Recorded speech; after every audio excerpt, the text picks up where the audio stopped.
السلام علیکم ورحمۃ اللہ وبرکاتہ۔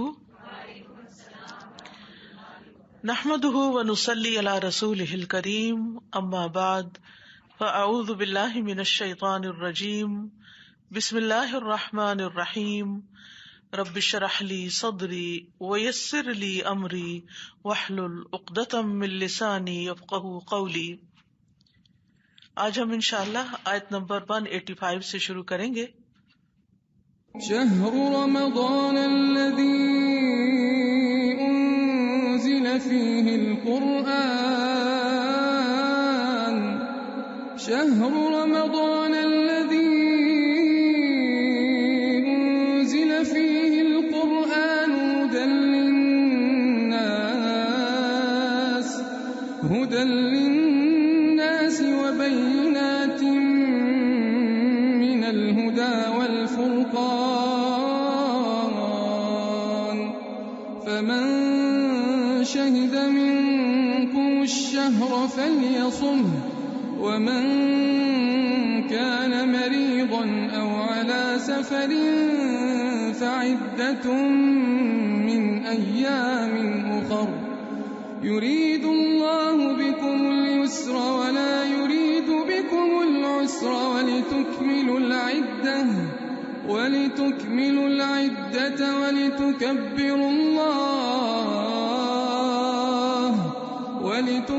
العدة ولتكبروا الله على ما هداكم ولعلكم تشكرون۔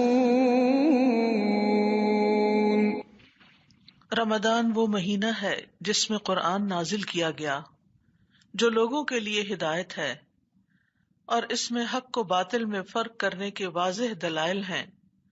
تو جو کوئی تم میں سے اس مہینے کو پائے اسے چاہیے کہ اس کے روزے رکھے، اور جو بیمار ہو یا سفر میں ہو تو دوسرے دنوں سے تعداد پوری کر لے۔ اللہ تمہارے ساتھ آسانی چاہتا ہے اور وہ تمہارے ساتھ تنگی کا ارادہ نہیں رکھتا، اور تاکہ تم تعداد پوری کرو، اور تاکہ تم اس پر اللہ کی بڑائی بیان کرو جو اس نے تمہیں ہدایت بخشی، اور تاکہ تم شکر ادا کرو۔ تو شہر رمضان، رمضان کا مہینہ، سال کے 12 مہینوں میں سے رمضان کا مہینہ۔ شہر کا لفظ جو ہے شہرت سے ماخوذ ہے، جسے اردو میں مشہور کہتے ہیں۔ شہر الشیء کا مطلب ہوتا ہے کہ کوئی چیز ظاہر ہو جائے اور اس کو معلوم کرنا اور جاننا کسی کے لیے مشکل نہ ہو۔ جب تلوار لہراتے ہیں تو کہتے ہیں شہرت السیف، یعنی لہرا کے میں نے اوپر کی سب نے دیکھ لی۔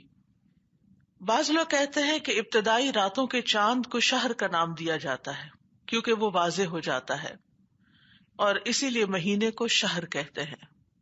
تو شہر رمضان، رمضان کا لفظ رمض سے ہے۔ رمض الصائم یرمض کہتے ہیں اس وقت جب کسی کا پیٹ سخت پیاس کی وجہ سے حرارت محسوس کرنے لگے، اور رمضا سخت گرمی اور حرارت کو کہتے ہیں۔ ایک اور قول ہے کہ رمضان کا نام اس لیے رمضان رکھا گیا ہے کہ یہ گناہوں کو جلا دیتا ہے۔ رمضان میں قرآن نازل ہوا۔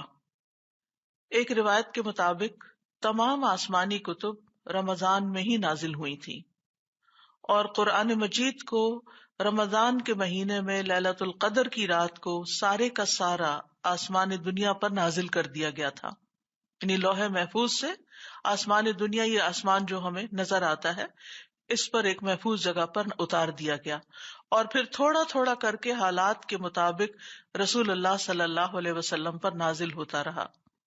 تو قرآن مجید رمضان کی بابرکت رات میں نازل ہوا۔ سورۃ دخان میں آتا ہے انا انزلناہ فی لیلۃ مبارکہ، بے شک ہم نے اسے ایک بہت برکت والی رات میں اتارا ہے، اور وہ رات کون سی ہے؟ انا انزلناہ فی لیلۃ القدر، لیلۃ القدر کی رات ہے جس میں اللہ تعالی نے اس کلام کو نازل کیا، یعنی اس وقت میں اس کا نزول شروع ہوا، یعنی نبی صلی اللہ علیہ وسلم پر نازل ہونے کی ابتدا اس رات کو ہوئی تھی، تو گویا اسی رات کو آپ کو نبوت بھی عطا ہوئی۔ قرآن مجید کے نزول کی وجہ سے ہی رمضان کی فضیلت ہے، اور اسی لیے اس میں روزے رکھنا ہم سب پر فرض کیے گئے. تو رمضان کا مہینہ جو ہے کئی اعتبار سے بابرکت مہینہ ہے کہ اس میں نبی صلی اللہ علیہ وسلم کو نبوت حاصل ہوئی، قرآن مجید نازل ہوا، روزے فرض ہوئے. نبی صلی اللہ علیہ وسلم رمضان میں ہی قرآن کا دور کیا کرتے تھے. جبریل علیہ السلام نبی صلی اللہ علیہ وسلم سے ہر رمضان میں ہر رات میں ملتے، یہاں تک کہ پورا رمضان گزر جاتا، اور نبی صلی اللہ علیہ وسلم حضرت جبریل کے ساتھ قرآن مجید کا دور کرتے. یاد رکھیے رمضان قرآن کا مہینہ ہے، رمضان قرآن کا مہینہ ہے. اس میں فرض نمازوں کے بعد، فرض روزے کی ادائیگی کے بعد سب سے اہم ترین کام قرآن مجید کے ساتھ تعلق قائم کرنا ہے، دن ہو یا رات ہو. نبی صلی اللہ علیہ وسلم کی راتیں رمضان میں کیسے گزرتی تھی؟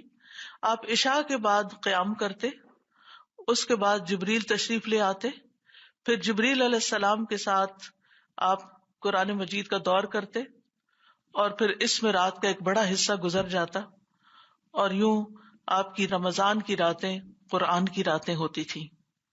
ہمارا راتوں میں کیا حال ہوتا ہے؟ ہمیں اپنا جائزہ لینا چاہیے کہ ہماری راتیں کیا، رمضان کی راتیں خاص طور پر قرآن مجید کے ساتھ گزرتی ہیں. تو ہمیں اس چیز کے لیے خاص اہتمام کرنا چاہیے، اور اس رات کی نیند کی کچھ کمی کو پورا کرنے کے لیے دن کو کچھ آرام کر لینا چاہیے، لیکن رات کے ایک حصے میں قرآن مجید کا پڑھنا بہت ضروری ہے.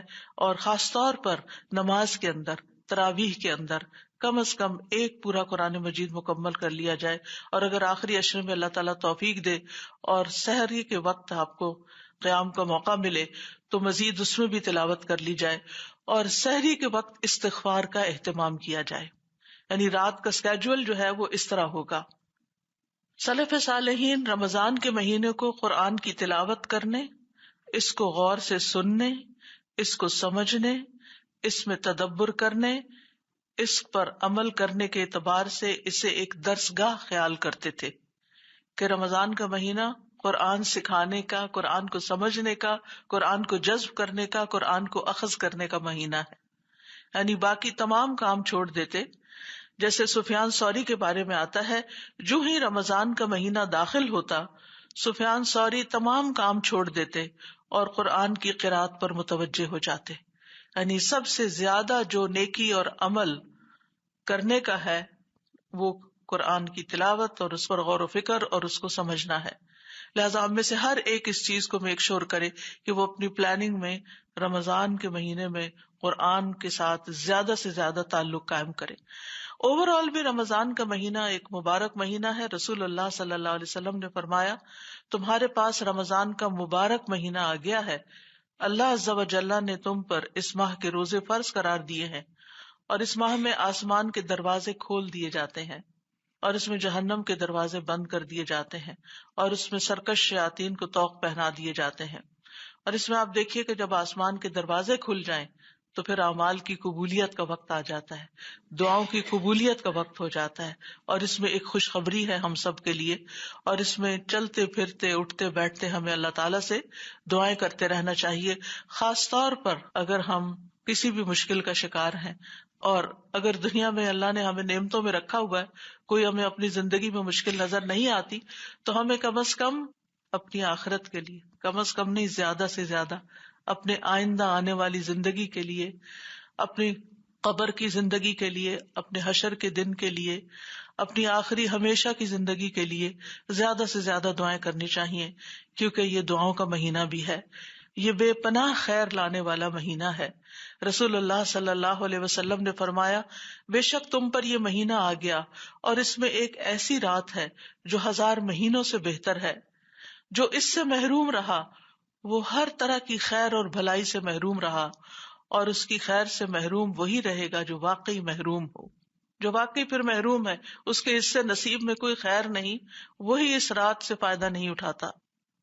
رسول اللہ صلی اللہ علیہ وسلم نے فرمایا، جب رمضان کا مہینہ آتا ہے تو ایک فرشتہ پکارتا ہے، اے خیر کے طالب، یعنی اے نیکیوں کو چاہنے والے، خیر کے کام کرنے والے، آگے بڑھ اور ہمت کر.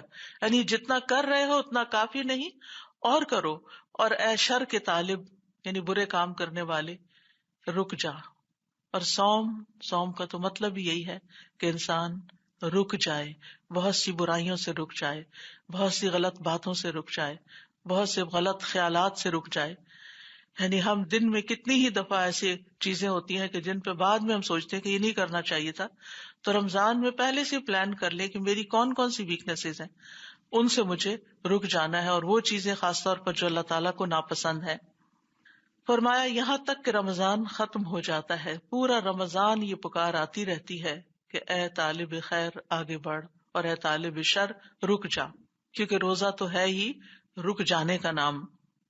اور پھر آپ دیکھیے کہ اس مہینے میں نیکی کے تمام مواقع جمع ہو جاتے ہیں. روزہ رکھنے کا مطلب یہ نہیں کہ ہم دنیا سے کٹ آف ہو جائیں اور ہم کسی کی خیر خبر نہ رکھیں یا کسی کی کچھ مدد نہ کریں، بلکہ اس مہینے میں عبادت کے علاوہ شہر المواسات بھی ہے، انسانوں سے ہمدردی کرنے کا مہینہ بھی ہے. رسول اللہ صلی اللہ علیہ وسلم کی مجلس میں ایک دفعہ صحابہ بیٹھے ہوئے تھے تو آپ نے پوچھا آج تم میں سے کون روزے سے ہے؟ حضرت ابوبکر صدیق نے کہا کہ میں روزے سے ہوں. آپ نے فرمایا آج کس نے جنازہ پڑھا ہے؟ حضرت ابوبکر صدیق نے کہا میں نے پڑھا ہے. آپ نے پوچھا آج کس نے کسی بیمار کی عیادت کی ہے؟ حضرت ابوبکر نے کہا کہ میں نے کی ہے. کس نے کسی کو کھانا کھلایا ہے؟ حضرت ابوبکر نے کہا کہ میں نے. تو اس کا کیا مطلب بنتا ہے کہ روزہ رکھنے کے بعد انسان یہ نہ سوچے آج میں روزے سے ہوں لہٰذا عورتوں پہ تو خیر جنازے کی نماز نہیں، لیکن مردوں کے لیے آج مجھے کسی کو غسل نہیں دینا میت کو کیونکہ میں روزے سے ہوں، آج مجھے جنازے کے لیے نہیں جانا کہ میں روزے سے ہوں، آج مجھے بیمار کو نہیں دیکھنے جانا کہ میں روزے سے ہوں. ایسا نہیں کرنا. یعنی ایز پر نیڈ، اگر ضرورت نہیں تو خواہ میں ادھر ادھر گھومنا پھرنا بھی نہیں، اور نہ ہی بازاروں کے چکر لگانے ہیں. اگر ضرورت ہے اور جہاں جس چیز کی ضرورت ہے بندوں کو خدمت اور مدد کی وہ کرنا ہے. اور خاص طور پر خواتین کے حوالے سے یہ کہ انہیں گھر کے بہت سے ایسے کام کرنے پڑتے ہیں کہ جس میں بعض اوقات ان کی کچھ عبادت متاثر بھی ہوتی ہے. تو ایسے میں آپ کے ہاتھ کام کرتے ہیں لیکن آپ کی زبان تو مصروف نہیں ہوتی نا، تو اس زبان سے مسلسل اللہ تعالیٰ کا ذکر کریں. اور اگر اس وقت آپ کا دل چاہ رہا ہے اور ممکن ہے اور گھر میں شور ہنگامہ نہیں تو آپ کوکنگ کرتے ہوئے کلیننگ کرتے ہوئے قرآن مجید کی تلاوت رکھیں اور کوشش کریں کہ ایک پورا قرآن آپ سن جائیں. اور اس کے لیے جو دن بھر کا آپ کا ٹائم ٹیبل ہو اس میں سننے کے اوقات بھی ہوں. جیسے کہ میں نے پہلے عرض کیا کہ رمضان کا مہینہ ہے ہی قرآن کے ساتھ خاص، تو قرآن مجید کے سننے کا اہتمام، ڈرائیونگ کر رہے ہیں تو سننے کا اور ترتیب سے سننے کا.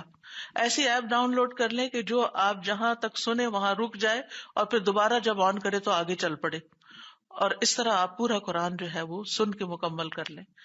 اور اس طریقے سے آپ دونوں طرح کے کام، عبادت بھی کر سکیں گے اور اس کے ساتھ ساتھ خدمت خلق بھی کر سکیں گے.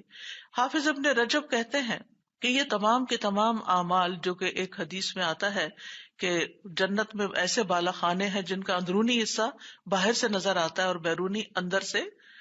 تو ایک بدو کھڑا ہو کے کہنے لگا یا رسول اللہ صلی اللہ علیہ وسلم یہ کس کے لیے ہیں؟ تو آپ نے فرمایا اس شخص کے لیے جو اچھی بات کرے، کھانا کھلائے، روزے رکھے، اور جب لوگ رات کو سو رہے ہو تو صرف اللہ کے لیے نماز ادا کرے.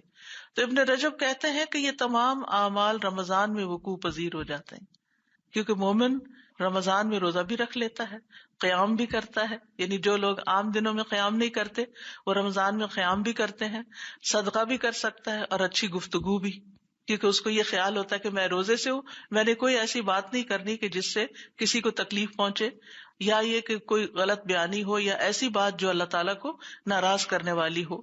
کیونکہ اس حالت میں انسان کو بے مقصد لغو اور فحش باتیں، جنسی باتیں کرنے اور جنسی جذبات کے اظہار کرنے سے بھی روکا گیا ہے. اور روزہ، نماز، صدقہ کرنے والے یہ تمام اعمال ایسے ہیں جو انسان کو اللہ کا قرب عطا کرتے ہیں. بعض سلف صالحین کہتے ہیں نماز نمازی کو آدھے راستے تک پہنچا دیتی ہے، روزہ اسے بادشاہ کے دروازے تک پہنچا دیتا ہے، بادشاہ سے مراد اللہ رب العزت، اور صدقہ اس کا ہاتھ پکڑ کر اس کو بادشاہ کے پاس داخل کر دیتا ہے، یعنی بالکل قریب کر دیتا ہے. تو اس لیے یہ تینوں کام جو ہیں ان کی ترتیب بنانی ہے. نمازوں کا بھی خیال رکھنا ہے اور اس کے ساتھ روزہ تو رکھنا ہی رکھنا ہے، اور صدقے کا بھی خوب اہتمام کرنا ہے. اور صدقے کی مختلف قسمیں، نبی صلی اللہ علیہ وسلم رمضان میں تیز آندھی سے بھی زیادہ سخی ہو جاتے تھے، لہذا ہر طرح کی جہاں بھی خیر کے جو بھی کوئی مختلف کام ہو رہے ہیں ان میں آپ کچھ نہ کچھ حصہ ضرور ڈال دیں تاکہ آپ بہترین طریقے سے اپنے اس مہینے کے ساتھ ساتھ کبھی کوتاہی کا کفارہ بھی کرتے رہیں، کیونکہ صدقہ جو ہے یہ کفارہ کرنے والی چیز ہے۔ اور پھر یہ کہ جنت کے دروازے بھی اس مہینے میں کھلتے ہیں، شیاطین جکڑے جاتے ہیں، اور یہ جہنم سے آزادی کا مہینہ ہے۔ رسول اللہ صلی اللہ علیہ وسلم نے فرمایا، یقیناً اللہ ہر افطاری کے وقت لوگوں کو جہنم سے آزاد کرتے ہیں، اور یہ ہر رات ہوتا ہے۔ رات کی بگننگ ہوتی ہے نا افطار کے وقت، تو جب آپ افطار کر رہے ہوں تو اس وقت ضرور یہ دعا کریں کہ یا اللہ تو مجھے بھی جہنم سے آزاد کر دینا۔ کل ہم نے جو جہنم کی ڈسکرپشن سنی تھی کہ کتنی ڈیپ ہے جہنم، اور اس میں سے نکلنا کتنا مشکل ہے اور کتنی تکلیف دہ ہے وہ، تو ضرور یعنی میک شور کہ لگا لیں، اسٹکی کوئی لگا لیں کسی بھی طرح کہ جب افطار ہو رہی ہو تو اس وقت اللہ تعالیٰ لوگوں کو جہنم سے آزادی کا پروانہ دیتے ہیں، تو یا اللہ میرا نام بھی ان لوگوں میں ڈال دے، ان لوگوں میں لکھ دے کہ جنہیں تو جہنم سے آزاد کرتا ہے۔ اور یہ روزے کی برکت اور رمضان کے مہینے میں ہی ہوتا ہے۔ پھر فرمایا کہ شہر رمضان الذی انزل فیہ القرآن، یہ قرآن کیا ہے؟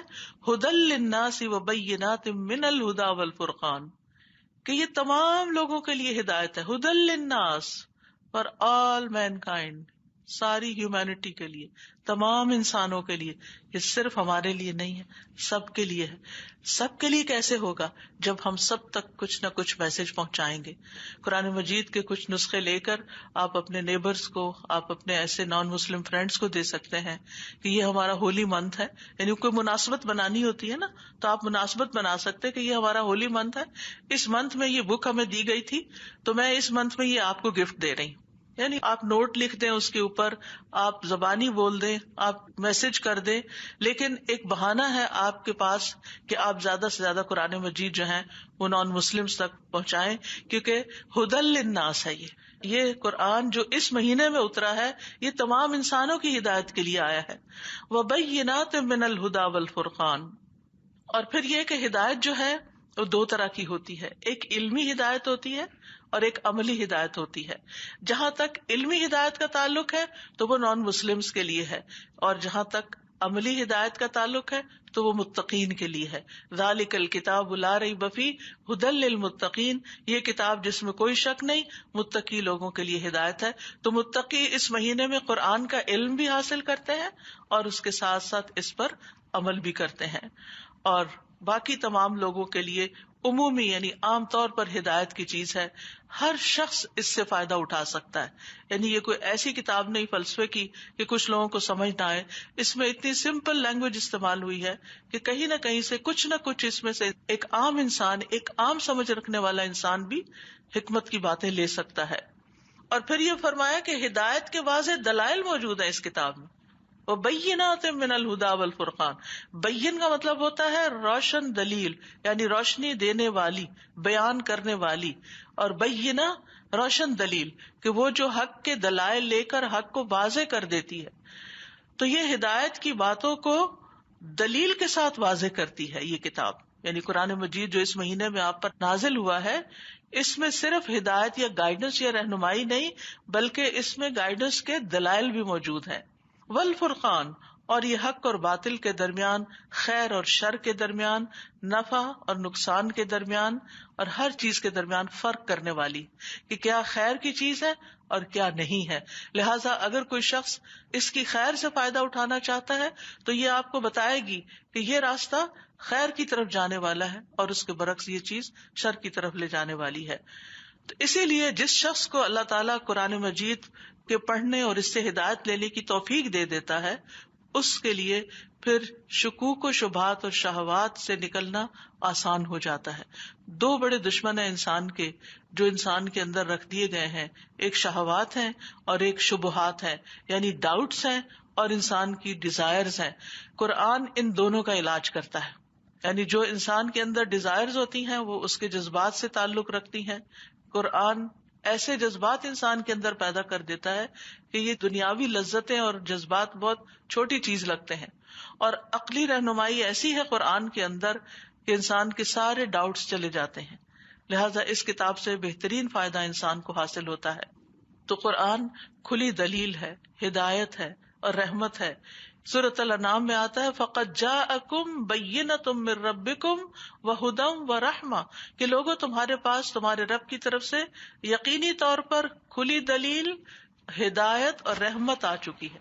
یعنی دلائل بھی ہیں، ہدایت بھی ہے، اور اس کے ساتھ ساتھ یہ رحمت کا باعث بھی ہے، یعنی تمہیں اس سے فائدہ ہی فائدہ حاصل ہوگا. ایک اور جگہ اس کو شفا بھی کہا گیا کہ نہ صرف یہ کہ رحمت، بلکہ تمہارے دلوں کے اندر جو بیماریاں ہیں، تمہاری جو ڈاؤٹس ہیں اور شہوات دلوں کے اندر ہی ہوتے ہیں اور دل کو بیمار کر دیتی ہے. دو چیزیں دل کو بیمار کرتی ہیں، تو یہ قرآن ان کا علاج کرتا ہے. لہٰذا اس قرآن کو اس مہینے میں سمجھ کر پڑھنے کی کوشش کرنی چاہیے.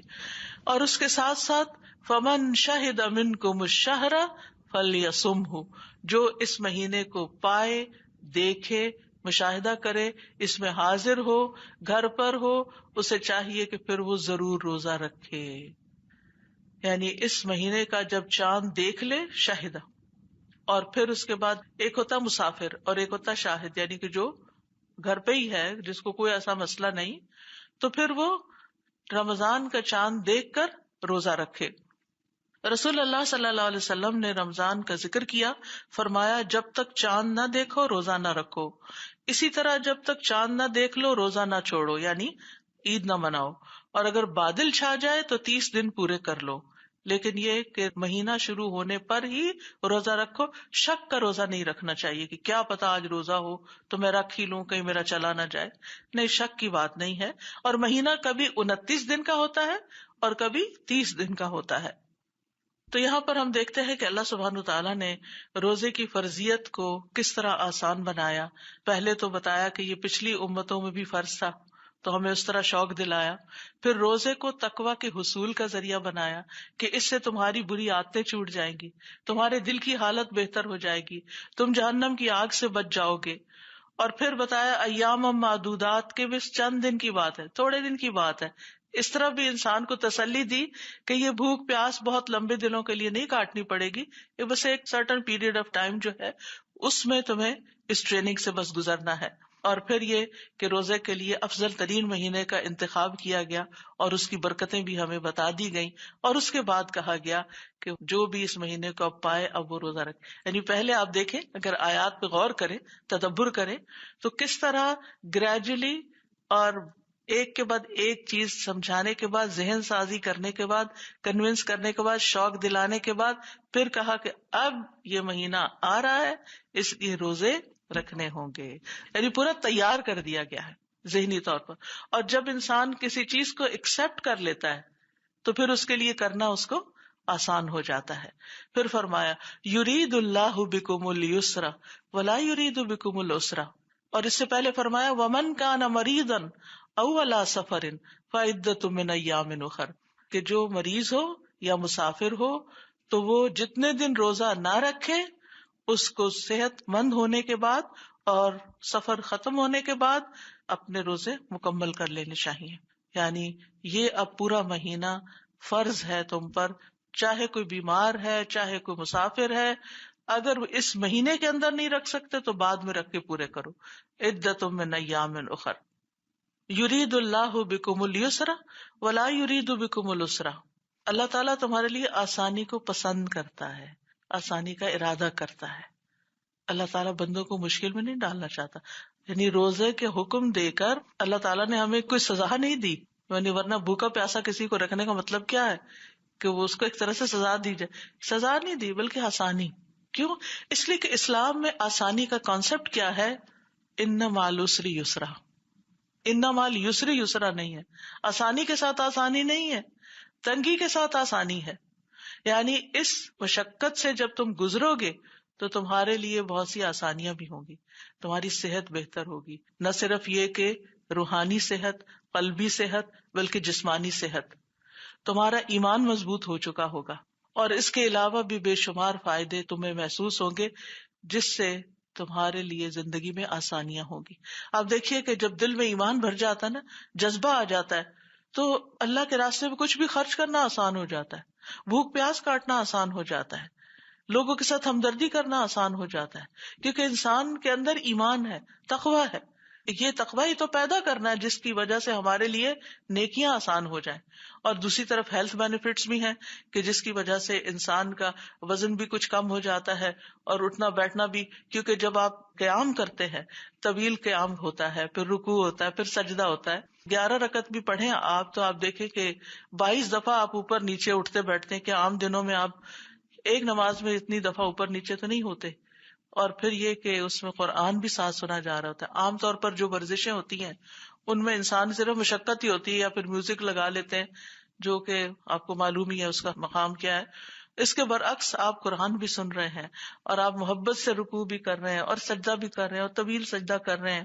تو آپ دیکھیں کہ آپ نے نوٹ کیا ہوگا ہر رمضان میں تراویح کے بعد کتنی اچھی فیلنگ ہوتی ہے, کتنی خوشی ہوتی ہے, ایسا لگتا ہے کہ کچھ کیا ہی نہیں. اس سے پہلے کچھ کھا پی کے تھکاوٹ کا احساس ہوتا ہے, لیکن جو تراویح آگے بڑھتی جاتی ہے تھکاوٹ ختم ہونا شروع ہو جاتی. پہلے کچھ نیند کا غلبہ, سستی ہوتی ہے, اور جو تراویح پڑھتے جاتے ہیں وہ نیند کا غلبہ بھی ختم ہو جاتا ہے اور دل چاہتا ہے ابھی اور پڑھیں, ابھی اور پڑھیں. وہ ایک شوق بڑھ جاتا ہے. تو یرید اللہ بکم اليسر ولا یرید بکم العسر, اللہ تمہارے لیے اپنی طرف آنے کے راستے آسان کر رہا ہے, تمہارے لیے آسانی پسند کرتا ہے اور تمہارے لیے مشکل پیدا نہیں کرنا چاہتا.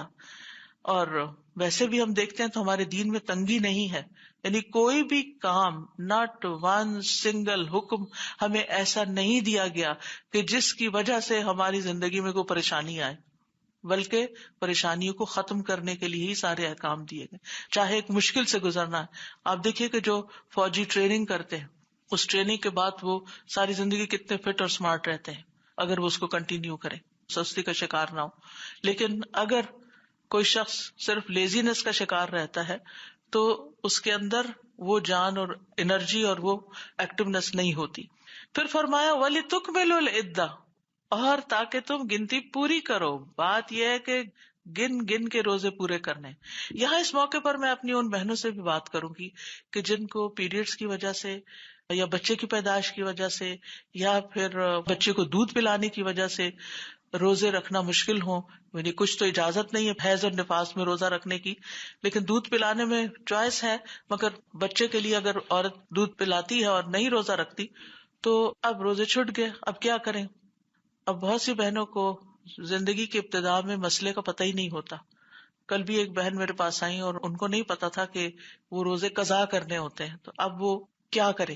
اس میں یہ ہے کہ جس سال, یعنی آپ کو یہ تو یاد ہی ہوگا کہ کس سال آپ کے پیریڈ شروع ہوئے تھے اور آپ کی ایوریج عادت کیا رہی ہے, 5 دن رہی ہے, 6 دن رہی ہے, 7 دن رہی ہے, جو بھی. تو آپ ان ایئرس کو کاؤنٹ کر لیں اور ان سارے روزوں کو گن لیں. اور اس کے بعد یہ ہے کہ آپ ایک چارٹ بنا لیں. کل ایک سسٹر نے چارٹ بھی میرے ساتھ اپنا شیئر کیا فوٹو کے ساتھ کہ انہوں نے کس طرح اپنے پورے روزے جو چھٹے ہوئے تھے پچھلے, ان کے چارٹ بنا کر اور ان کے اوپر مارک کرتی گئی, اور پورا ایک پلانر بنایا ہوا تھا کہ کس طرح انہوں نے اپنی گنتی پوری کرنی ہے. تو جب تک انسان کو ہمت ہو, انسان جیسے مسنون دنوں کے روزے ہوتے ہیں, یا میں 20 کے روزے ہیں یا منڈے اور تھرسڈے کا روزہ ہے, اس میں انسان اپنی گنتی پوری کر لے.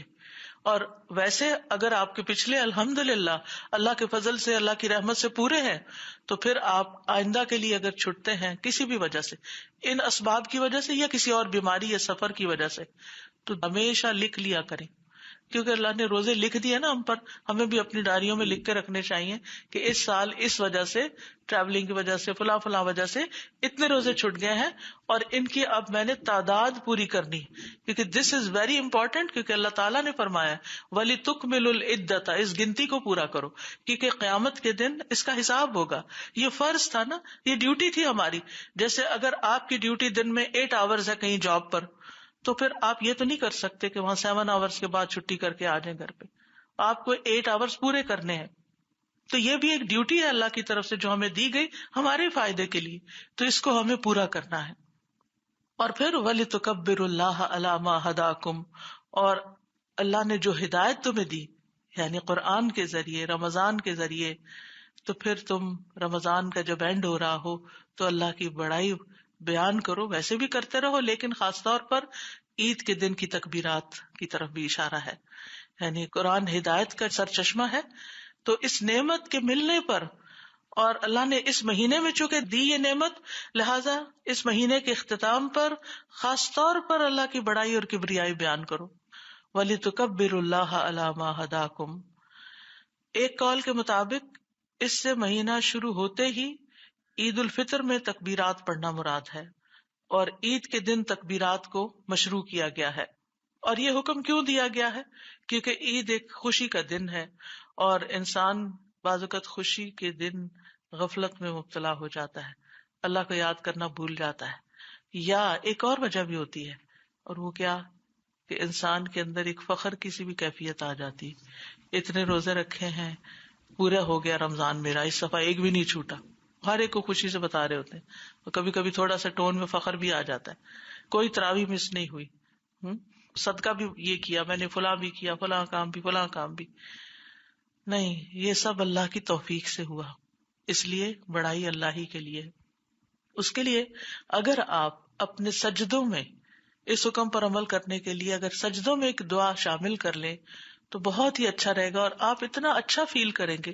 کیونکہ یہ میرا پرسنل ایکسپیرینس ہے جو میں آپ سے شیئر کر رہی ہوں کہ سجدے میں انسان بچپن سے جو یاد کرا دیا جاتا ہے نا، سبحان ربی الاعلیٰ، تو وہ تو ہم پڑھتے ہی ہیں، اللہ اللہ اللہ سب سے بلند ہے. لیکن اگر آپ پڑھیں سبحان ذی الجبروت والملکوت والکبریاء والعظمہ، آپ پڑھ کے دیکھیں، آپ سر زمین پہ رکھے ہوئے ہیں اور آپ اللہ کی کبریائی بیان کر رہے ہیں، دل کی حالت ہی کچھ اور ہو جاتی، کہیں نہیں دھیان جائے گا. کر کے دیکھیں اور سمجھ کے سبحان ذی الجبروت والملکوت والکبریاء والعظمۃ. اور یہ جب بھی دل میں کوئی خیال آ جائے نا کہ میں بڑا نیک ہوں یا نیک کام کیا، فوراً سوچے نہیں، اصل بڑائی اللہ ہی کی ہے. اور پھر عید کا دن تو ویسے بھی تکبیرات کا دن ہے. نبی صلی اللہ علیہ وسلم عید کے دن گھر سے نکلتے اور تکبیرات کہتے یہاں تک کہ نماز کی جگہ پر پہنچ جاتے، اور پھر جب نماز پوری کر لیتے پھر تکبیرات منقطع ہو جاتی تھی. اور تکبیرات کے مسنون الفاظ اللہ اکبر لا الہ الا اللہ واللہ اکبر وللہ الحمد، اور اللہ اکبر کبیرہ والحمد للہ کثیرہ وسبحان اللہ بکرۃ واصیلا. اور اس کے علاوہ بھی ہیں. اور پھر وَلَعَلَّكُمْ تَشْكُرُونَ، تاکہ تم شکر ادا کرو کہ یا رب تو نے ہمیں مسلمان بنایا، تو نے ہمیں ہدایت دی، تو نے ہمیں رمضان دیا، تو نے ہمیں قرآن دیا، تو نے ہمیں ایسا ماحول دیا کہ جس میں ہمارے لیے یہ سب کچھ کرنا آسان ہو گیا. اگر میں بھی کسی ایسی جگہ پیدا ہو جاتی جہاں اس میں سے کوئی نعمت نہ ہوتی تو میرا رمضان کیسے گزرتا. رمضان کے مہینے میں اگر مجھے کبھی باہر نکلنے کا اتفاق ہو تو میں جب نان مسلمس کو دیکھتی ہوں تو میرے دل کی عجیب حالت ہوتی ہے. ان کو نہیں پتا کہ یہ کون سا مہینہ ہے، ان کو یہ نہیں پتا کہ قرآن کیا ہے، ان کو نہیں پتا کہ ہدایت کیا ہے، ان کو نہیں پتا کہ آگے کیا ہونے والا ہے، ان کو نہیں پتا کہ کتنی رحمتیں اور برکتیں نازل ہو رہی ہیں، اور نیکیوں کا اجر کتنے گنا زیادہ بڑھ رہا ہے. یہ بھی نیکیاں کرتے ہوں گے لیکن ان کی نیکیوں کا کوئی اجر اور ثواب ان کو نہیں ملے گا، کیونکہ یہ اللہ کے لیے نہیں کر رہے. دل دکھی ہوتا ہے. تو ہمیں دوسرے انسانوں کے ساتھ بھی، کیونکہ یہ شہر المواسات بھی اس کو کہا گیا، ہمیں دوسروں کے ساتھ بھی ہمدردی ہونی چاہیے، اور ان کو بھی ہمیں کسی نہ کسی طرح اس مہینے کی مناسبت سے، کیونکہ ہمارے آس پاس رہنے والوں سب کو پتا کہ یہ رمضان ہے، اور رمضان کریم کہہ دیتے ہیں، رمضان مبارک کہہ دیتے ہیں. آپ ٹریول کریں تو ایئرپورٹ پہ آپ کو بینر لگے ہوئے دکھائی دیں گے، آپ کو مختلف طرح سے وہ سیلیبریشن کی حد تک تو ہوتا ہے، لیکن اصل میننگ کیا ہے رمضان کے یہ نہیں پتا ہوتا. تو اس لیے بہت ضروری ہے کہ یہ خیر زیادہ عام کی جائے تاکہ اور لوگ بھی اس میں شریک ہوں، اور جو اللہ نے ہم تک پہنچا دی اس پر ہم اللہ کا شکر ادا کریں.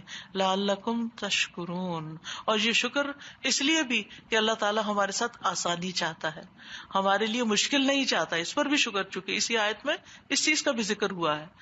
اور یہ گنتی کو مکمل کرنا ہے، اور تکبیرات کہنے کے لیے اللہ نے رہنمائی کی ہے.